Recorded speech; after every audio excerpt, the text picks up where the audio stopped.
In my country, the word for now means later.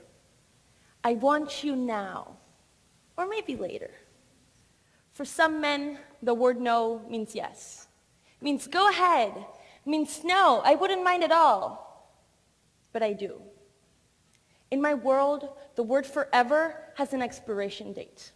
The word trust is written with a silent H.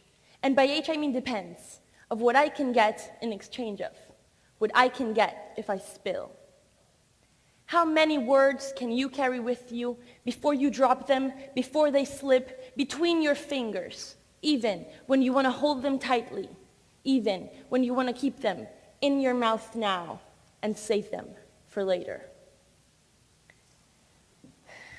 When I was 15 years old, I told my mother I was hearing voices.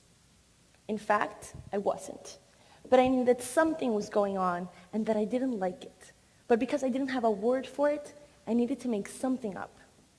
I was sent to the psychologist, and I can't really remember, but she must have asked me, "Are you hearing voices?" And I must have said no, because I wasn't. But because I couldn't explain to her what was happening, I was dismissed. When I was 15 years old, I started cutting my arms. The scars in my arms became my words. Then when my mother asked me, "Steffi, what is going on?" I didn't have to tell her. I could lift my sleeves and show her. She really didn't understand, and neither did I. Not until a couple of months ago, when I was reading a book called Daily Rituals, which explains the creative habits of some of the greatest minds. And early on in the book, they spoke about the writing habits of Patricia Highsmith, who would wake up every morning and drink a shot of alcohol. Not to live up to the reputation that writers have of being alcoholics, but to calm herself down. Her inspiration made her manic. For as long as I can remember, I have been a writer. But when I was 15 years old, I was so overwhelmed by my inspiration that I didn't have a word for it. And now I know that we need words to understand what we're feeling. The vocabulary of feelings is an underserved market. There are not enough words to describe the entirety of our feelings, and we're not creating new words either. It is not easy to stand here and give a talk about creating more words to describe our feelings, because generally, people don't like to talk about their feelings, because it is hard. But I believe it's hard now, because our vocabulary of feelings has been so limited through time that we have accepted it. The problem with accepting this short repertoire is that when people say less, they start feeling less. When somebody asks, "How are you?" of course, it is easier to say, "Good, thank you."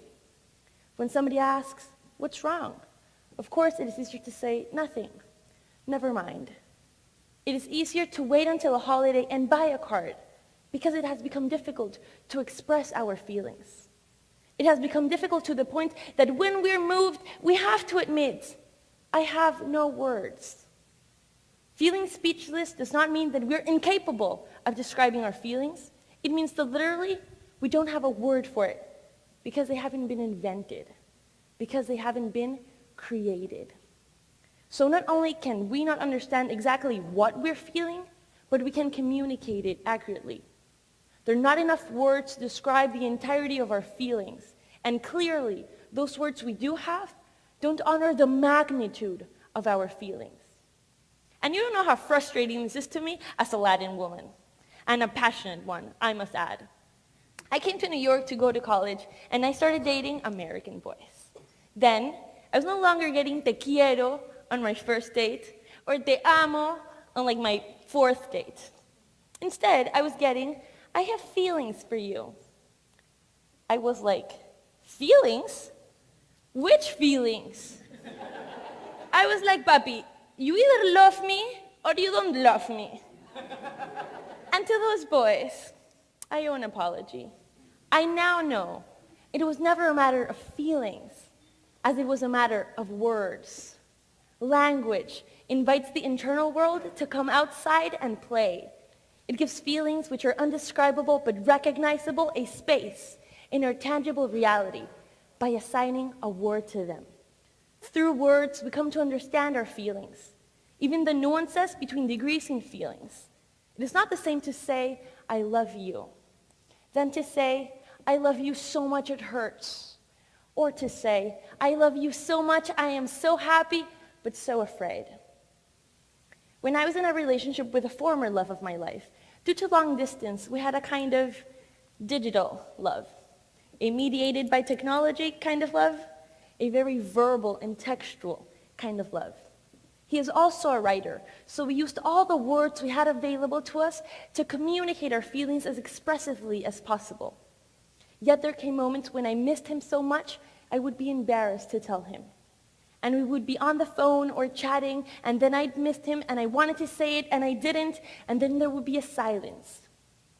Unknowingly, he was the one that taught me this lesson of words and feelings when he suggested that we introduce into our vocabulary the word mamila pinatiapay. Mamila pinatiapay is a word in the language of Tierra del Fuego in Chile. It refers to a look shared by two people who are both feeling the same thing, but are both waiting for the other person to say it first. By introducing this new word into our vocabulary, we were able to recognize that we were both feeling the same thing. By introducing this new word into our reality, we began sharing language that allowed us to understand that our silences were actually confessions of unspoken love. The Sapir-Whorf theory of the relativity of language, and all theories have complicated names, proposes that our thoughts are directly correlated to our vocabulary. It explains, for example, how the Inuit have 40 different words for 40 different kinds of snow, which allows them to actually see and categorize 40 different types of snow.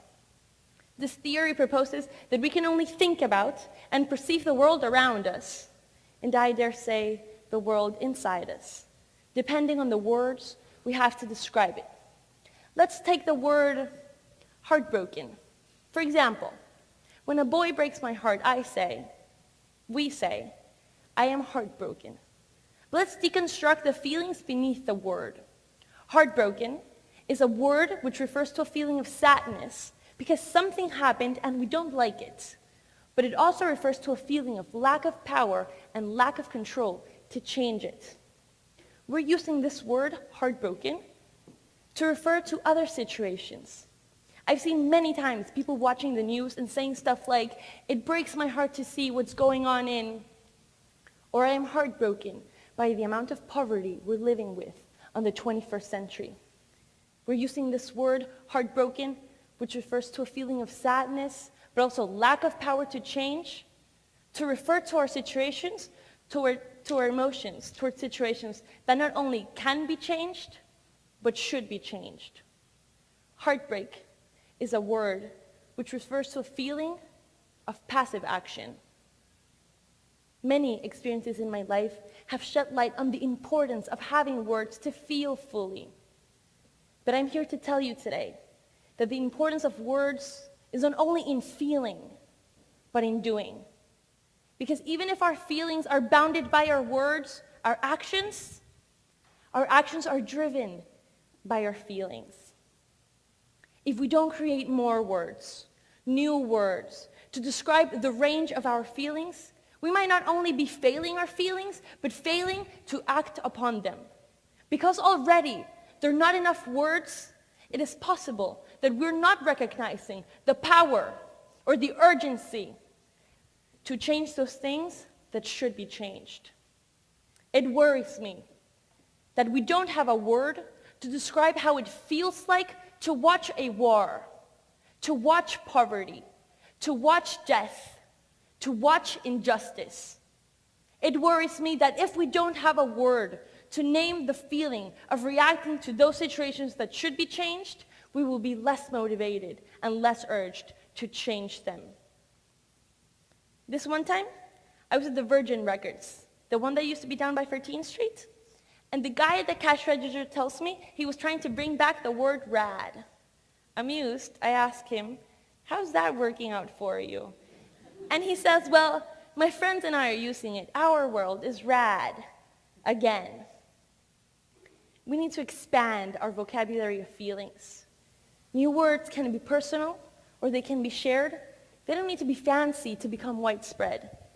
but we need new words to protect the integrity of our feelings and the integrity of our actions.